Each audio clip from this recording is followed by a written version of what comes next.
बिस्मिल्लाहिर्रहमानिर्रहीम। बात करेंगे कमसन मुलाजमा तशद्दुद केस,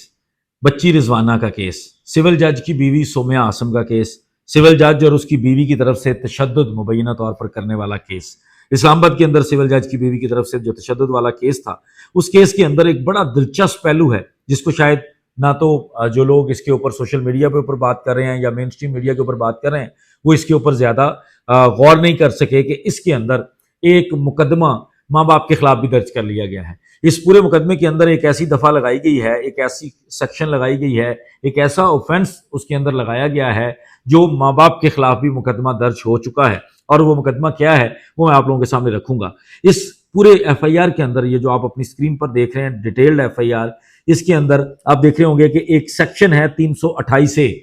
328 से क्यों लगाई जाती है, 328 से क्या है, वो मैं आप लोगों के सामने रखूंगा। 328 से ये कहता है कि 12 साल तक के बच्चे को आप लावारसों की तरह छोड़ दें या आप इस तरह से उसकी केयर ना करें कि उस बच्चे को कोई नुकसान पहुंचे। उस बच्चे को नुकसान पहुंचना जब सामने आ जाए तो वो जो माँ बाप हैं, वो जिन्होंने छोड़ा है उस बच्चे को, बेसिकली उसके जो गार्डियंस हैं, तो उनके खिलाफ कार्रवाई होगी। और ये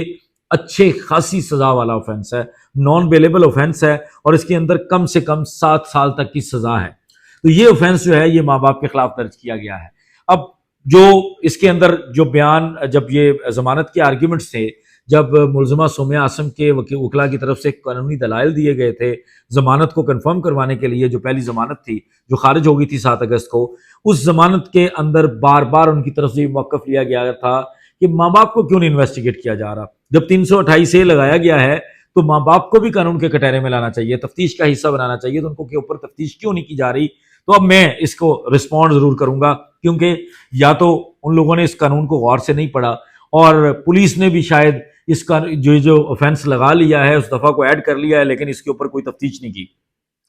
इस ऑफेंस को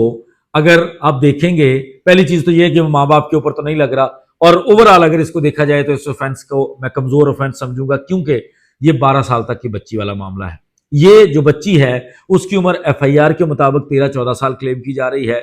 मुबैना तौर पर या जो सिविल जज आसम हफीज की बीवी सोम्या आसम की कानूनी टीम है उनकी तरफ से ये कहा जा रहा है, मेडिकल सामने नहीं है लेकिन मेडिकल के मुताबिक 16 साल की उम्र है। और उनके अपने मुताबिक जो मुल्जमान की पार्टी है, जो मुल्जमा है, उसके वकला की तरफ से मुल्जमा के बिहाफ पर यह दलाइल दिए गए कि बच्ची की उम्र 17 साल है।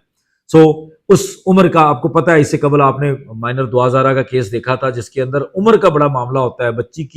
बच्चों के ऑफेंसेस के हवाले से उम्रों का बड़ा जरूरी होता है तयन करना, और उम्र जो है वो बड़ी मैटर करती है, बच्चों की एज बड़ी मैटर करती है। एज से ऑफेंस की और इस मुकदमे की पूरी हैयत बदल जाती है, उसकी पूरी फेट बदल जाती है, और कल को आने वाले जो नताइज होते हैं, जजमेंट्स होती हैं, वो एज पर बड़े डिपेंड कर रहे होते हैं। इसलिए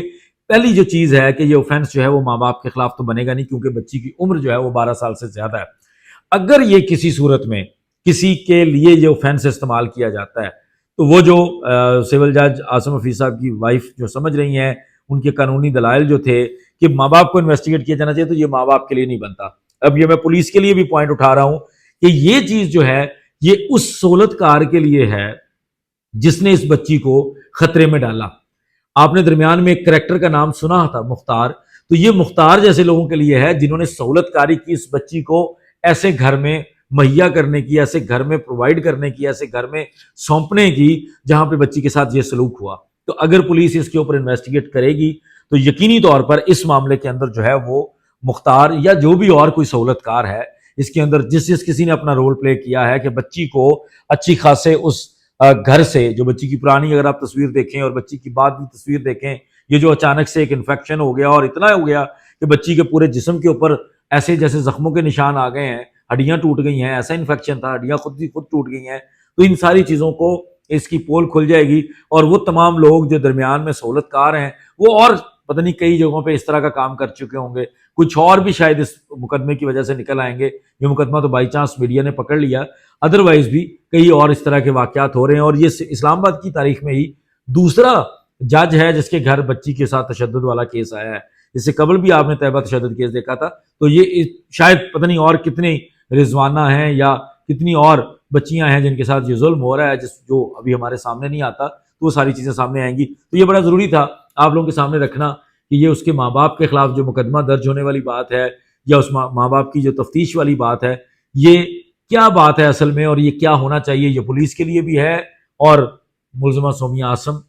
اور اس کی طرف سے قانونی دلائل دینے والوں کے لیے بھی، کہ یہ معاملہ کس کو انویسٹیگیٹ کرنے کا ہے، یہ میں اب آپ لوگوں کو بتا رہا ہوں۔ مزید جو بھی اس کے اندر ڈیولپمنٹس ہوں گی، میں نے بتایا ہے کہ ہم اس کو فالو کرتے رہیں گے، ہم اس کی جان نہیں چھوڑیں گے، ہم اس کو آخری انجام تک لے کے جائیں گے، خواہ کوئی بھی غلط ہے اس میں، میں اس میں اپنی ججمنٹ کم از کم نہیں دوں گا، جو سامنے چیزیں ہوں گی اس کی بنیاد پہ ایک جو اوپینین بنتی ہے، میری ناقص رائے ہوگی، وہ آپ لوگوں کے سامنے رکھتا جاؤں گا۔ بہت شکریہ، السلام علیکم۔